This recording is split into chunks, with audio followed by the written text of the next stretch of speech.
Hello, आप सभी कैसे हैं। आप सभी का मेरे यूट्यूब चैनल इट्स जीके में स्वागत है। आज हम लोग भारतीय संविधान से रिलेटेड टॉप 40 जीके जीएस के महत्वपूर्ण प्रश्नों को देखेंगे। इस सभी प्रश्न आपके होने वाले आगामी एग्जाम्स के लिए बेहद ही महत्वपूर्ण होने वाले हैं। अतः आप लोग वीडियो को शुरू से लेकर आखिरी तक ज़रूर देखिएगा और मुझे कमेंट करके ज़रूर बताइएगा कि 40 प्रश्नों में से कितने प्रश्नों के जवाब आपको पता थे। और वीडियो पसंद आए तो एक लाइक कीजिएगा। चलिए आइए एक एक करके शुरू करते हैं। भारत की संविधान सभा के अस्थायी सभापति कौन थे? राइट आंसर क्या होगा? तो भारत की संविधान सभा के अस्थायी जो सभापति थे वह डॉक्टर सच्चिदानंद सिन्हा थे। Correct answer option C. 11 दिसंबर 1946 को किसे संविधान सभा का अस्थायी अध्यक्ष चुना गया था? करेक्ट आंसर क्या होगा? तो 11 दिसंबर 1946 को किसे संविधान सभा का अस्थायी अध्यक्ष चुना गया था? तो राइट आंसर ऑप्शन बी होगा, डॉक्टर राजेंद्र प्रसाद। डॉक्टर राजेंद्र प्रसाद को 11 दिसंबर 1946 को संविधान सभा का अस्थायी अध्यक्ष चुना गया था। भारतीय संविधान सभा की प्रारूप समिति के अध्यक्ष कौन थे? सही जवाब क्या होगा? तो भारतीय संविधान सभा की प्रारूप समिति के अध्यक्ष कौन थे? तो करेक्ट आंसर होगा option D, doctor Bhimrao Ambedkar थे भारतीय संविधान सभा की प्रारूप समिति के अध्यक्ष। भारतीय संविधान कब अंगीकार किया गया था? करेक्ट आंसर क्या होगा? तो भारतीय संविधान कब अंगीकार किया गया था? तो राइट आंसर ऑप्शन ए होगा, 26 नवंबर 1949 को भारतीय संविधान अंगीकार किया गया था। निम्नलिखित में से किस तिथि को भारतीय संविधान लागू किया गया था? राइट आंसर क्या होगा? तो निम्न में से किस तिथि को भारतीय संविधान लागू किया गया था? तो सही जवाब ऑप्शन सी होगा, 26 जनवरी 1950 को भारतीय संविधान लागू किया गया था। भारत के संविधान सभा का संवैधानिक सलाहकार कौन था? बेहद ही महत्वपूर्ण प्रश्न है। भारत के संविधान सभा का संवैधानिक सलाहकार जो थे वह सर BN राव थे। Right answer option B. संविधान के अनुच्छेद 1 में भारत को क्या कहा गया है? सही जवाब क्या होगा? तो संविधान के अनुच्छेद 1 में भारत को कहा गया है राज्यों का संघ। Right answer option A. विश्व का सबसे बड़ा लिखित एवं सर्वाधिक व्यापक संविधान किस देश का है? करेक्ट आंसर क्या होगा? तो विश्व का सबसे बड़ा लिखित एवं सर्वाधिक व्यापक संविधान जो है यह भारत देश का है। Right answer option D. लिखित संविधान की अवधारणा सबसे पहले किस देश ने पेश की थी? राइट आंसर क्या होगा? तो लिखित संविधान की अवधारणा सबसे पहले फ्रांस देश ने पेश की थी। Correct answer option A. भारतीय संविधान में शामिल नीति निर्देशक सिद्धांत किसके संविधान से लिया गया है? करेक्ट आंसर क्या होगा? तो भारतीय संविधान में शामिल नीति निर्देशक सिद्धांत जो है यह आयरलैंड देश के संविधान से लिया गया है। सही जवाब ऑप्शन सी। भारतीय संविधान कैसा है? राइट आंसर क्या होगा? तो भारतीय संविधान जो है यह अंशतः कठोर और अंशतः लचीला है। सही जवाब ऑप्शन डी। स्वतंत्र भारत के प्रथम कानून मंत्री कौन थे? अगर आप लोगों को ये वीडियो पसंद आए तो एक लाइक ज़रूर कीजिएगा और अगर आप इस चैनल पर नए होंगे तो सब्सक्राइब भी कर लीजिएगा। स्वतंत्र भारत के प्रथम कानून मंत्री कौन थे? सही जवाब क्या होगा? तो option B, doctor Bhimrao Ambedkar थे स्वतंत्र भारत के प्रथम कानून मंत्री। गीत जनगण मन को भारत के राष्ट्रगान के रूप में किस वर्ष स्वीकृत किया गया था? करेक्ट आंसर क्या होगा? तो गीत जनगण मन को भारत के राष्ट्रगान के रूप में स्वीकृत किया गया था 1950 में। सही जवाब ऑप्शन सी। निम्नलिखित में से किस अधिकार को डॉक्टर भीमराव अंबेडकर ने संविधान का हृदय और आत्मा कहा था? करेक्ट आंसर क्या होगा? तो निम्न में से किस अधिकार को डॉक्टर भीमराव अंबेडकर ने संविधान का हृदय और आत्मा कहा था? तो करेक्ट आंसर ऑप्शन डी होगा, संवैधानिक उपचार का अधिकार को भीमराव अंबेडकर ने संविधान का हृदय और आत्मा कहा था। निम्न में से कौन सा संशोधन अधिनियम मिनी संविधान माना जाता है? राइट आंसर क्या होगा? तो निम्न में से कौन सा संशोधन अधिनियम मिनी संविधान माना जाता है?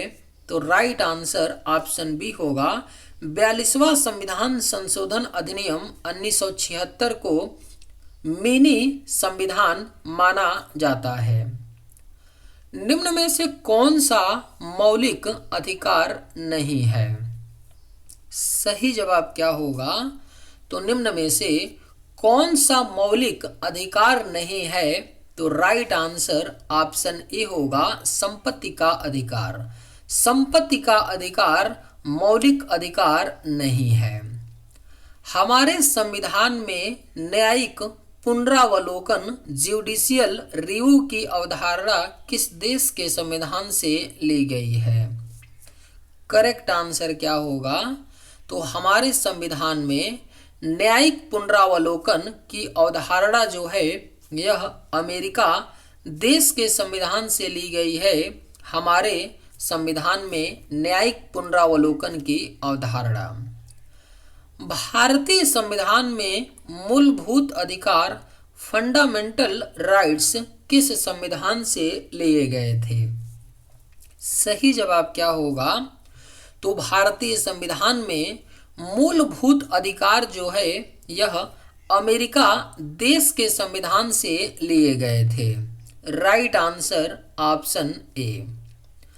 किस संविधान संशोधन के अंतर्गत मौलिक कर्तव्यों को शामिल किया गया है? राइट आंसर क्या होगा? तो किस संविधान संशोधन के अंतर्गत मौलिक कर्तव्यों को शामिल किया गया है? तो करेक्ट आंसर ऑप्शन बी होगा, 42वां संशोधन 1976 के द्वारा मौलिक कर्तव्य को शामिल किया गया। और जो मौलिक कर्तव्य है वह आपका अनुच्छेद 51 ए में है। अस्पृश्यता अनटचेबिलिटी का अंत संविधान के किस अनुच्छेद के द्वारा किया गया है? करेक्ट आंसर क्या होगा? तो अस्पृश्यता का अंत जो है संविधान के अनुच्छेद 17 के द्वारा किया गया है। Right answer option B. चतुर्थ स्तंभ फोर्थ स्टेट शब्द का प्रयोग निम्न में से किसे इंगित करने के लिए होता है? करेक्ट आंसर क्या होगा? तो चतुर्थ स्तंभ शब्द का प्रयोग जो है प्रेस तथा समाचार पत्र को इंगित करने के लिए होता है। भारतीय संविधान के किस अनुच्छेद में राज्य को ग्राम पंचायत के संगठन का निर्देश दिया गया है? राइट आंसर क्या होगा? तो भारतीय संविधान के किस अनुच्छेद में राज्य को ग्राम पंचायत के संगठन का निर्देश दिया गया है? तो करेक्ट आंसर ऑप्शन ए होगा, अनुच्छेद 40। अनुच्छेद 40 में राज्य सरकार को ग्राम पंचायत के संगठन का निर्देश दिया गया है। पंचायती राज की त्रिस्तरीय समिति का गठन किसके द्वारा किया गया था? अगर आप लोगों को ये वीडियो पसंद आए तो एक लाइक ज़रूर कीजिएगा और अगर आप इस चैनल पर नए होंगे तो सब्सक्राइब भी कर लीजिएगा। पंचायती राज की त्रिस्तरीय समिति का गठन किसके द्वारा किया गया था? सही जवाब ऑप्शन सी होगा, बलवंत राय मेहता समिति के द्वारा पंचायती राज की त्रिस्तरीय समिति का गठन किया गया था।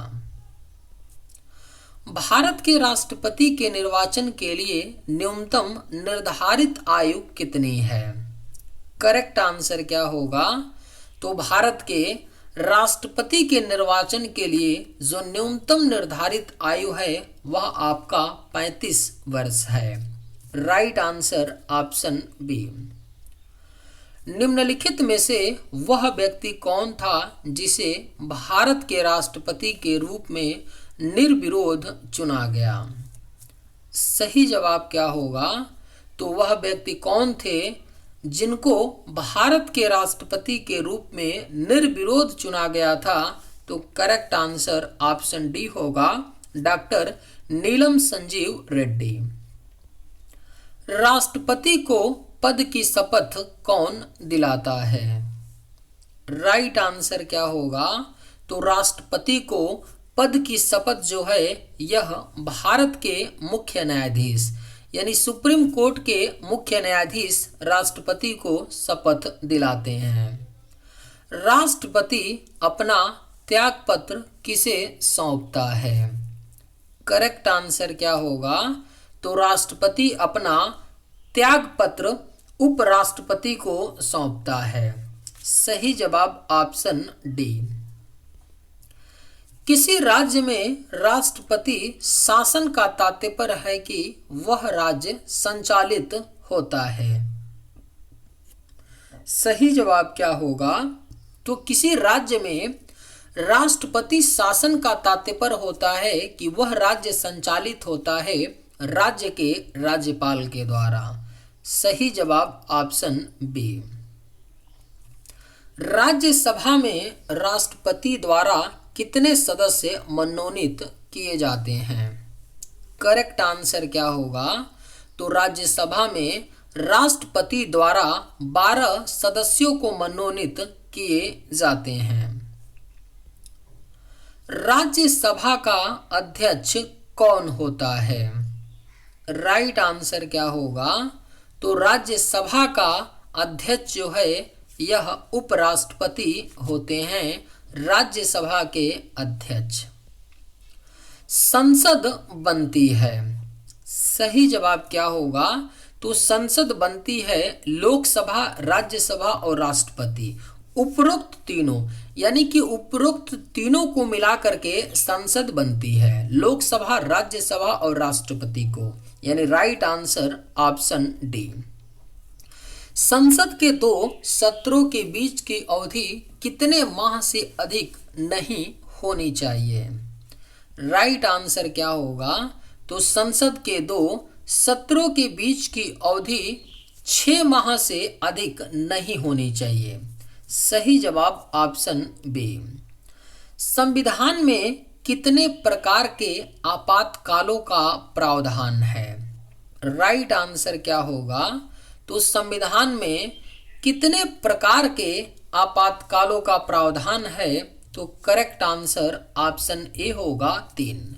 संविधान में 3 प्रकार के आपातकालों का प्रावधान है। भारत में राष्ट्रपति अब तक कितनी बार वित्तीय आपात स्थिति की घोषणा कर चुके हैं? सही जवाब क्या होगा? तो भारत में राष्ट्रपति अब तक कितनी बार वित्तीय आपात फाइनेंशियल इमरजेंसी की घोषणा कर चुके हैं? तो करेक्ट आंसर ऑप्शन डी होगा, कभी भी नहीं। भारत में कभी भी आपका वित्तीय आपात की घोषणा नहीं हुई है।